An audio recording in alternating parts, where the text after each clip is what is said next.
नमस्कार, मी कान्होपात्रा परमेश्वर साळुंके, राहणार घारगाव, तालुका कळंब।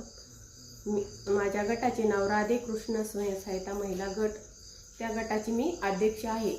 तरी 2017 साली गटाची स्थापना झाली।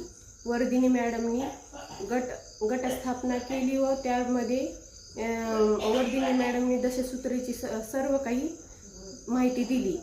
तर 2017च्या अगोदर माझी म्हणजे परिस्थिती इतकी अशी बिकट होती की मी म्हणजे माझा उदरनिर्वाह पण करू शकत नव्हते। मग मी ज्यावेळेस मी उमेद अभियानामध्ये आले त्यावेळेस म्हणजे माझ्यामध्ये एक नवीनच उमेद निर्माण झाली की आपण स्वतः आता जरी माझं शिक्षण 10वी झालं असलं, पुढे मी जरी नाही काही करू शकले तरी मी काहीतरी करू शकते असे माझ्यामध्ये उमेद नवीन निर्माण झाली।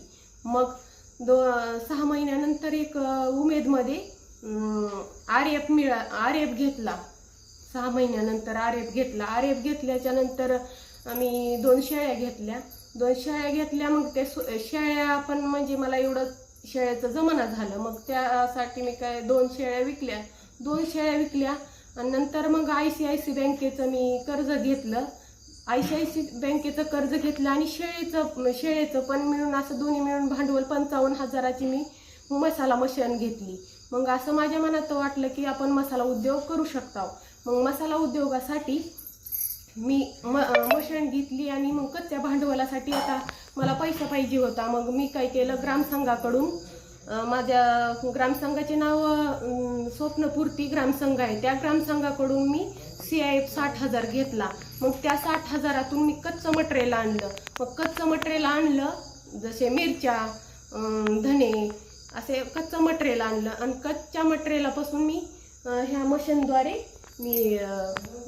मी माझा छोटा मोठा व्यवसाय सुरू केला। आणि उमेदमध्ये आल्यापासून म्हणजे माझ्यात पण नवीन उमेद झाली आणि मी ह्या कृषी सखी मला पण असं वाटू लागलं की मी पण घरात, म्हणून त्यानंतर प्रशिक्षण घेऊन मातोश्री मसाला उद्योगाचे सुरुवात केली। पॅकिंग, कच्चा मटेरियल आणणे, तसेच पॅकेजिंग, मार्केटिंग